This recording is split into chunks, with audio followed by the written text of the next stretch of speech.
Hello दोस्तों, welcome to another video.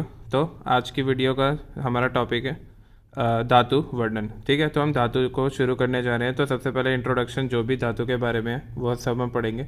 तो आज की वीडियो में हम कवर करेंगे जो एनसीएसएम के अकॉर्डिंग है, इटमोलॉजी, धातु की डेरिवेशन, डेफिनेशन, जनरल इंट्रोडक्शन क्या है धातु का, और इससे रिलेटेड क्या क्या इंपॉर्टेंट जो धातु पोषण न्याय हैं जो मोस्ट इंपॉर्टेंट है उसकी बात करेंगे। तो चलिए शुरू करते हैं।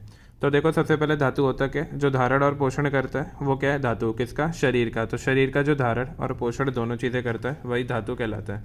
उसके बाद यहाँ पे आता है एक तो इसमें क्या मेन मैंने श्लोक्स जो है एक जगह लिख लिए हैं ताकि आपको इधर उधर देखना नहीं पड़ेगा।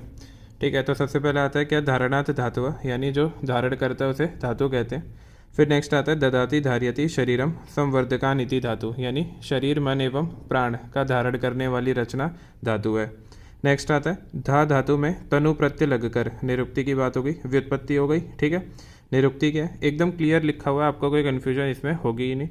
निरुक्ति क्या रहती है? धा धातु में तनु प्रत्यय लगकर, ठीक है, निरुक्ति हो जाती है। और इसमें आता है डुआन, धारण, पोषण, पोषण पायो, पोष पायो। ठीक है, तो ये निरुक्ति है। तो ये श्लोक के जैसा हो गया और ये सिंपल हिंदी में हो गया।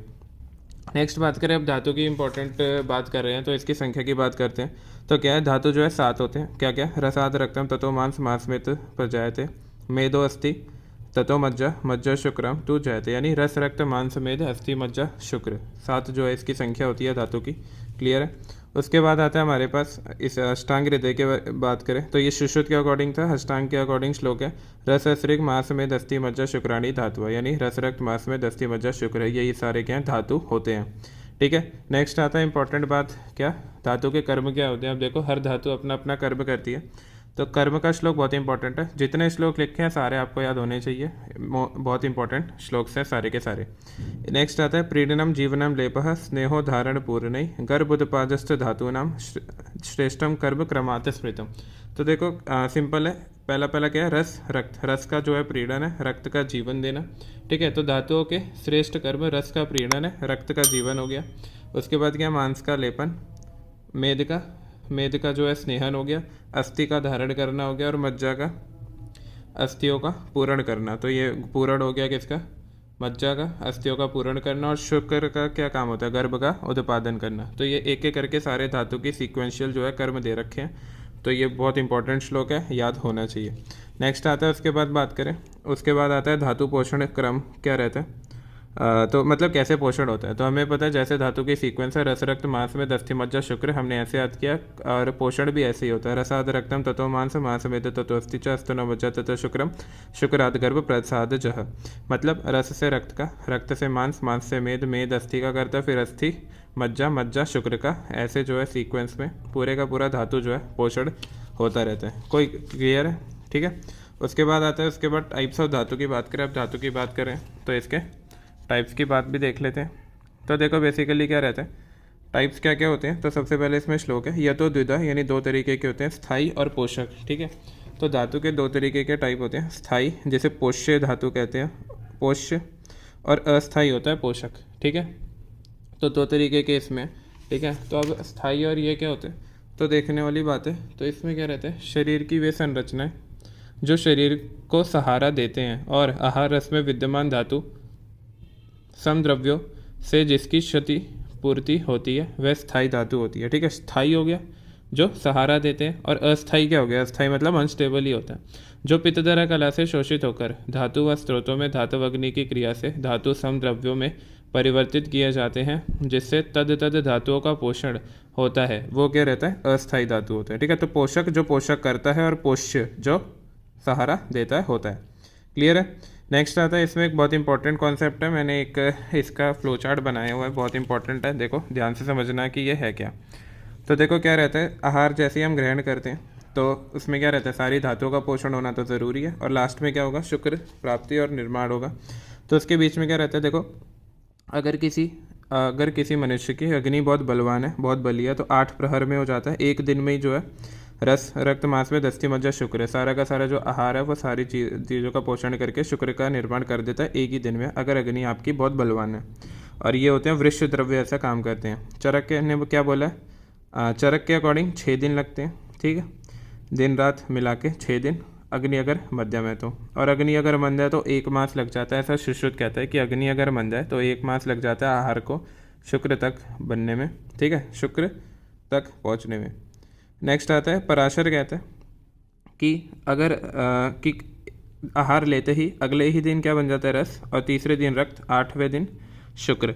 तो ऐसा जो है पराशर का कहना है। तो चरक का क्या कहना है, सुश्रुत, पराशर सबका। और इसमें कहता है ईच धातु बनने में, हर एक धातु बनने में 5-5 दिन का जो है क्या रहता है, रिक्वायरमेंट रहता है, ऐसा सुश्रुत कहता है। तो कौन क्या कहता है, ये बहुत इंपॉर्टेंट है कि आहार ग्रहण करने के कितने दिन बाद सारी की सारी धातु जो है बनती है, ठीक है। धातु का निर्माण तो ऐसे ही होता है ना, आप आहार लोगे तभी सबका पोषण होगा, निर्माण होगा, क्लियर। तो यहाँ पे एक न्याय, ठीक है। उसके बाद मोस्ट इंपॉर्टेंट टॉपिक आता है धातु में, क्या, न्याय। तो हमारे पास क्या है, न्याय का एक श्लोक है, प्रमाणो अर्थ परीक्षणम न्याय, ठीक है। तो देखो न्याय जो है 3 तरीके के होते हैं। सबसे पहले हमारा आएगा, सबसे पहले नाम बता देता हूँ, शीरदधि, केदारी कुल्य और खलेकपोत, ठीक है। देखो मैंने सिंपल फॉर्म में, जितना सिंपल हो सकता है उस सिंपलेस्ट फॉर्म में समझा रखा है, तो अच्छे से देखना। तो देखो सबसे पहले आता है शीरदधि न्याय। शीर मतलब क्या होती है, खीर, दही, न्याय इसे हम क्या कहते हैं, सर्वात्म परिणाम पक्ष और क्रम परिणाम पक्ष, क्लियर है। इसे ये भी कहा जाता है। तो शीरदधि के अलावा और कुछ लिखा होगा तो कंफ्यूज नहीं होना। तो देखो समझते हैं कि क्या है। तो इसमें क्या रहता है, इस न्याय के अकॉर्डिंग पूर्व धातु से उत्तर धातु का पोषण होता है। पूर्व धातु यानी पहले वाली धातु से उत्तर धातु का पोषण होता है। फॉर एग्जाम्पल रस से रक्त का होता है, रक्त से मांस का। तो जो पहले वाली धातु है वो बाद वाली धातु का पोषण करती है। नेक्स्ट आता है दूध से दही। तो एग्जाम्पल दे रखा है, जैसे दूध से दही बनता है, सबको पता है, दही से घृत और घृत से घृतमंड बनता है। तो पूर्व धातु उत्तर धातु का पोषण करती है। चक्रपाणी ने ये एक्सेप्ट नहीं किया। अब इसमें एक पॉइंट आता है कि चक्रपाणी ये न्याय नहीं मानता। वो कहते हैं कि 3 से 4 दिन जो है फैक्ट है कि इसमें क्या रहता है, रक्त की कमी हो जाती है, कि अगर 3 से 4 दिन में बनेगा तो रक्त की कमी हो जाएगी। ये ऐसा कहते हैं क्योंकि ये नहीं मानते कि ऐसा होता है कि पूर्व धातु से उत्तर धातु बनेगा तो कहीं ना कहीं जो है किसी धातु की कमी हो सकती है, और 1 महीने में सिर्फ शुक्र ही बचेगा। तो ये चक्रपाणी नहीं मानते। बट फिर डल्लन आए, डल्लन ने ये एक्सेप्ट किया। उसने बोला धातु का पूर्ण अभाव नहीं होता, कहीं ना कहीं धातु जो है वो रहता ही रहता है। ऐसा नहीं है कि कोई बना नहीं तो वो पूरे का पूरा अभाव हो गया, ऐसा नहीं होता। तो ये बोला डल्लन ने। उसके बाद यहाँ पे एक फ्लो चार्ट है जो हमारा शीरदधि न्याय को एक्सप्लेन करता है। तो इसमें क्या है, 5 भौतिक आहार है। 5 भौतिक आहार में क्या है, इसमें सबसे पहले कौन सी अग्नि एक्ट करेगी, अंतर अग्नि। तो 2 टाइप की होती है, सार भाग और मल भाग बनता है। इसे सार भाग अनरस है जो मेन हमारा रहता है। इसमें 3 बात है, मल, स्थूल और सूक्ष्म, ठीक है। और मल भाग में पुरीश और मूत्र बन जाता है। तो ऐसे ऐसे है कि जैसे हमने आहार लिया तो उस पर अग्नि एक्ट करेगी तो मेन भाग बनेगा और उसका मल भाग बनेगा। मल पता है, मूत्र, पुरीश और श्वेत। तो इसमें ये दोनों चीज़ें रहती है। रस अग्नि क्या रहता है, मल, स्थूल और सूक्ष्म। तो सूक्ष्म से उपधातु और रक्त का निर्माण होता है, क्लियर है। तो ये जो फ्लो चार्ट है ये बहुत इंपॉर्टेंट है समझने के लिए, शीरदधि न्याय क्या होता है।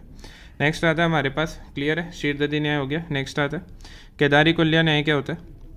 तो देखो केदारी क्या रहती है, केदारी कुल्या के जितने पास है उतना ही जल जल्दी पहुंचता है। जैसे खेत में होती है ना केदारी कुल्या, जो नाली जैसा होता है। तो मतलब कहने का मतलब है जल जितना पास होगा मतलब कुल्या के उतना ही जल्दी पहुंचेगा। इसको एग्जाम्पल से समझते हैं कि हृदय धातु आशय जितने पास होते हैं उतनी ही पोषक सामग्री जो है जल्दी पहुंचती है, क्लियर है। तो हृदय जल का मूल स्रोत हो गया, ठीक है। हार्ट को हमने मान लिया कि मूल स्रोत हो गया, और धमनिया कुल्या का, स्थायी धातु केदार का, क्लियर है। आहार रस से उत्तर धातु का पोषण होता है। उसमें क्या था, पूर्व धातु नहीं है इसमें क्या, आहार रस से उत्तर धातु का पोषण होता है, क्लियर है एकदम। उसके बाद बात करें, आहार रस जो है परिसंचरण से प्रत्येक धातु के धातु व स्रोतस में जाकर राशियों में अप्लावित करता है।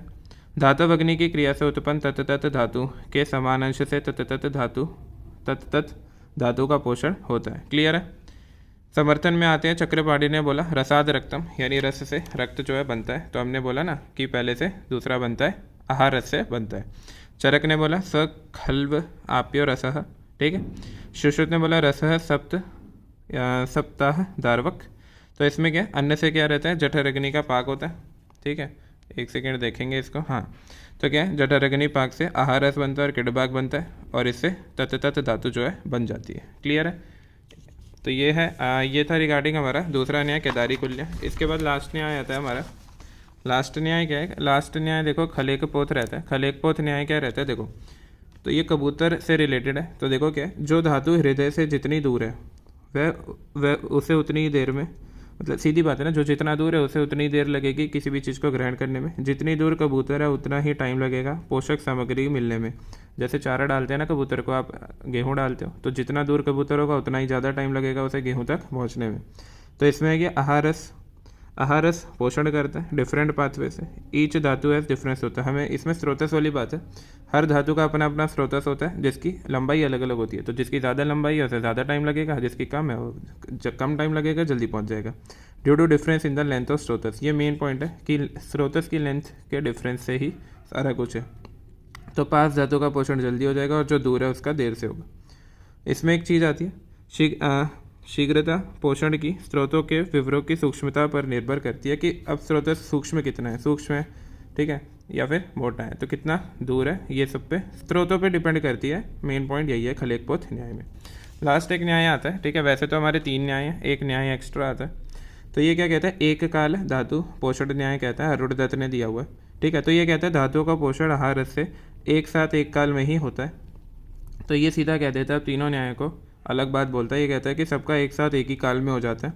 आहार रस एक ही टाइम पे सारी धातुओं के स्रोतस में एंटर करता है और उनका पोषण करता है, किससे, व्यान वायु के हेल्प से। तो ये कहता है एक टाइम पे ही सब कुछ हो जाता है, इसलिए एक काल धातु पोषण न्याय जो है बोला गया।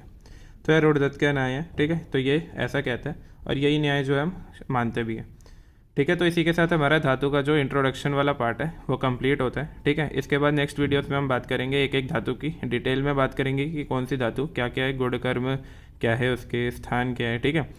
तो आई होप आपको वीडियो अच्छी लगी होगी। मिलते हैं अगली वीडियो में, तब तक के लिए बेस्ट ऑफ लक, पढ़ते रहिए।